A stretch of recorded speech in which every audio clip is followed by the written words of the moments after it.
Hey folks, this is Kalani. We have quite a few updates to go over in this week's video. The month of February has brought a whole bunch of amazing trading post rewards our way, as well as some cash store drama. Then there's the question of where is patch 10.2.6, or even what is patch 10.2.6? Surely we should have heard something by now. Well, we may have pinned down a potential release window, and it could be sooner than we initially thought, which is even stranger considering we still don't know anything about it. Then there's also some other bits and bobs to go over as well. Now before we jump in, be sure to hit up that like button and subscribe so you never miss another video. The first update we have this week is to do with the trading post and certain data mined rewards that were pointing towards the trading post potentially including skill-based rewards from the past.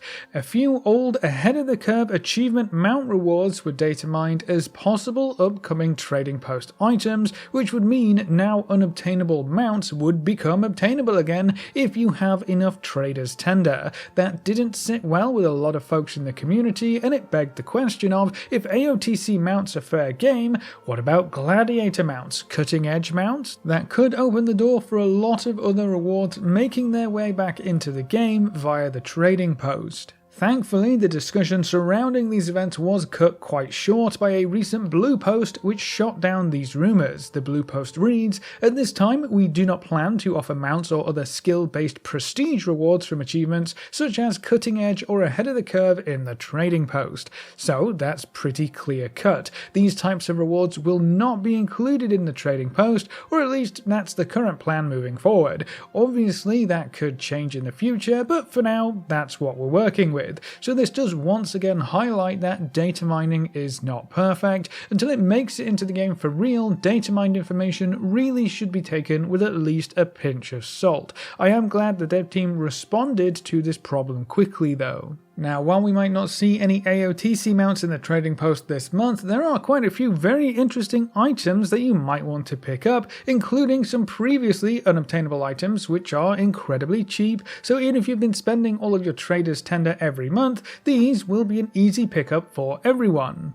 So we've got the X-53 Touring rocket, a multi-seated rocket mount from a very old Refer-a-Friend system. I think this may have been the first multi-seated mount, especially the first flying one, and that's only 100 traders tender right now. And then we have the mannequin charm that lets you turn yourself into a traders post mannequin model, which is kind of unique, I guess, and it's only 10 tender, so it's basically free. This month's general rewards gives us a pink fox which does have wings and can fly and looks quite spectacular while doing so. That one will set you back 750 traders tender. There is a new gear ensemble which looks pretty cool. The lovely gothic longbow and lovely rosy longbow fit into the Valentine's Day theme quite well. You're going to see that a lot this month, especially during Love is in the Air. We have a pink bow back piece, a few different pink and purple battle pets, a crown of the white rose which looks quite special, a few different staffs and wands that look like they came straight out of a magical girl anime, and a variety of other heart themed or pink coloured goodies. I would definitely recommend you check out the traders post this month if you love all things pink and purple. The other very special reward this month comes from completing the Traveller's Log. This month's big reward is the Love Witches Attire Transmog collection, which matches up perfectly with a lot of the pink weapons from the trading post. So if you needed more love or Valentine's themed transmogs and collectibles, just something so you could scream pink,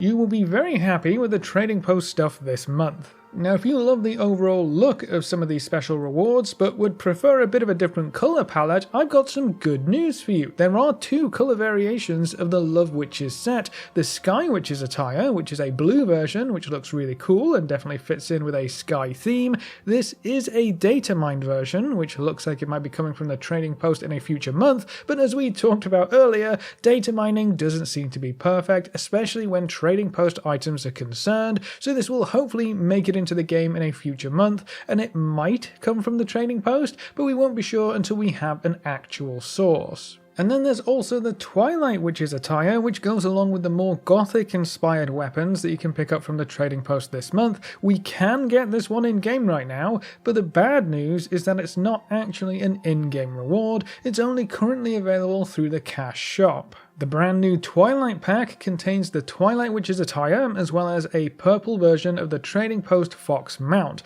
The pack will set you back $30 dues and is only available until the end of the month. That seems quite expensive for what are essentially recolors of 2 Trading Post rewards. It also feels really bad to have some of the weapons for this set, but you can't match it to the gear color-wise unless you fork over some real dosh. I'm never particularly happy when something pops up in the cash shop, but $30 for recolors of the current Trading Post options is kinda crazy. I hope we don't see more of this in the future, because I think it detracts from the fun and excitement around the Trading Post. The Trading Post was a great addition to the game. I hope they keep it exciting and fresh as the months roll by, without ruining it with more cash store recolors. Now, before we move on to talk about something else, I want to quickly take a look at 10.2.6 and what we know about it so far, because we still know absolutely nothing. But that in and of itself kind of does tell us something. This patch might be designed as a complete surprise, and it might release sooner than we thought.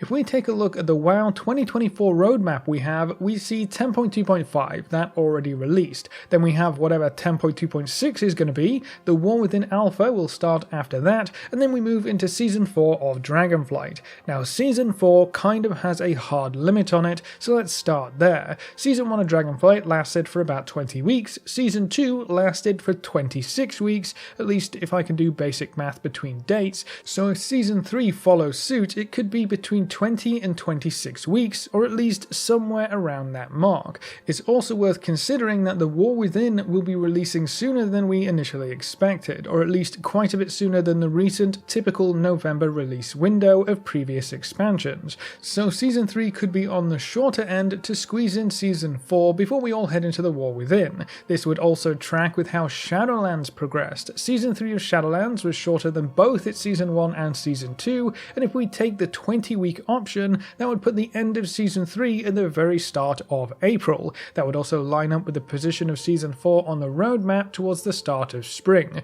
We then have to fit in the War Within Alpha sometime before that, but still in spring. We know that for sure, it's been announced quite a few times now, so the War Within Alpha could start up as early as March, and I imagine the dev team will want to space this stuff out to both maintain interest and to give everything some breathing room. We also have 10.2.7 sometime after all of this, and that also needs enough room to breathe before we head into the War Within pre-patch and Ultimate Expansion launch. So all of these patches are being squeezed into a pretty small time frame, and we know that the WoW 2024 roadmap has not been affected as of yet by the recent layoffs. What I'm trying to get at here is that there is not a lot of time for 10.2.6 to release. It kinda has to release in February to keep the roadmap chugging along smoothly. If that ends up being the case, that really doesn't leave us with any testing time. We know that 10.2.6 was pushed to the PTR, but it's only that very first step, an encrypted build on the distribution servers.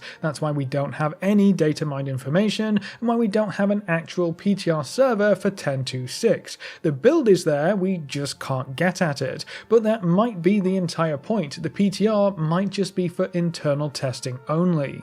I would not be surprised if at this point the dev team just drops the patch without really giving us a heads up. No public testing, no big previews, no data mining, just a quick teaser and here's the patch, go see what we added. That would explain why we got literally zero information about the patch on the roadmap, and would also explain why we haven't heard anything yet. Now, dropping a patch without giving us a preview or a lengthy PTR cycle to test everything is kind of new for retail WoW, but that's what the dev team have been trying to do for Season of Discovery in Classic WoW, and maintaining some element of surprise has definitely been key to the success of that experiment. So 10.2.6 could be a test to see if keeping a patch hidden would work for retail as well. Personally, I love the idea of going in blind, but I guess we'll just have to wait and see what happens with this mysterious patch. And then to round out this video, the Season of Discovery for Classic WoW is moving into its second phase. Now I know I don't usually cover Classic news because I usually don't play Classic, but Season of Discovery is very interesting to me for a few reasons.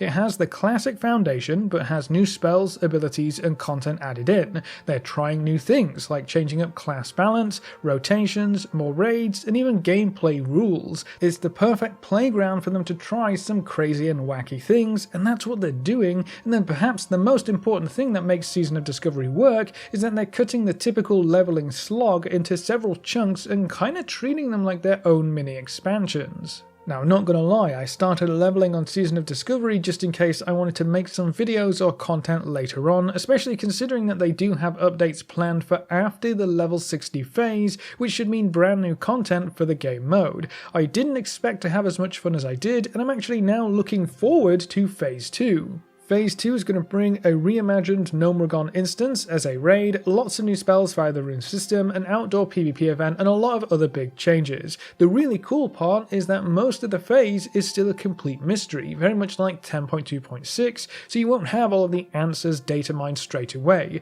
There are still things that you can discover, which is kind of the point of this whole game mode. If you're interested in hopping in but worried you're just going to get left behind, they will also be increasing the speed at which you can level from 1 to 25 to cover that first phase's leveling section, so catching up should actually be a breeze. If you're struggling to find something to do while we wait for 10.2.6 and whatever new content is coming our way in retail, maybe give Season of Discovery a try. It definitely surprised me, so maybe it can surprise you as well. But that's all the updates we have for this week, so that's it for this video. What do you think of the trading post rewards for February and the cash store having recolors of the transmog set and mount? What do you think patch 10.2.6 could be, and will the dev team keep it a complete surprise, or will they just reveal everything next week? Leave all your thoughts in the comment section below. A big thank you to all of our supporters over on Patreon and to all of our members who are on YouTube. You can see the names floating by on screen. If you'd like to add your name to the end of every video with a special shout out at the start of the next video, you can find links in the description over to Patreon or click the join button just below this video. And if you want to see more videos like this, make sure to subscribe and ring that notification bell so you never miss another video. Thanks for watching folks, good luck and have fun, and as always I'll see you next time.